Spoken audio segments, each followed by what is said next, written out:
Ey dilber ağlatma beni Şahi Merdan aşkına. Ey dilber ağlatma beni Şahi Merdan aşkına.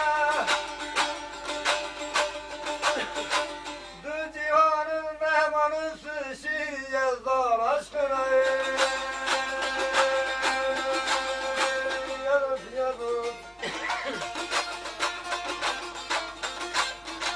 Şahsam Pir-i Hüseyin Kerbela meydan için.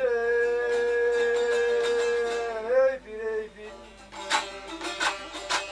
lütfedip bağışla cürmümü Sübhan aşkına. Aman ya dost, gülüm ya dost, canım ya dost, ya dost ya.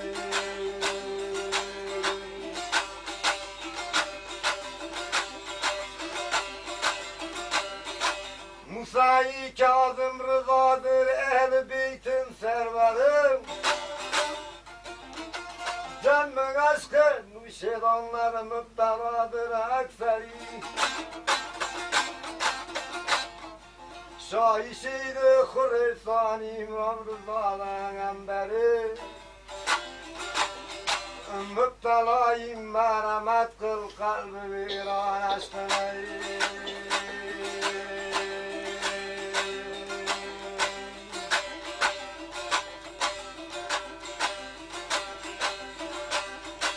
Sabreyle abimin amına yandın İsa. Sabreyle abimin amına yandın İsa. Arayıp kendin özünden bakırı buldun İsa.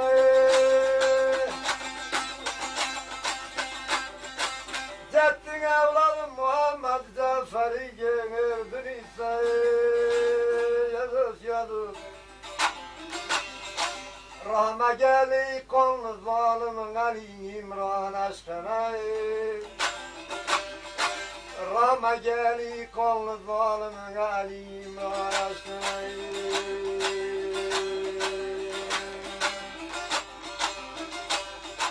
Şatakinin banakinin ben dolup bir rahına.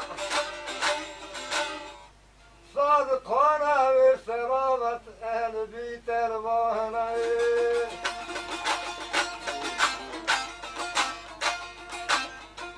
Mahir olma yok vefası cihanın gupcana. Merhamet kıl ey dil kamili insan aşkına.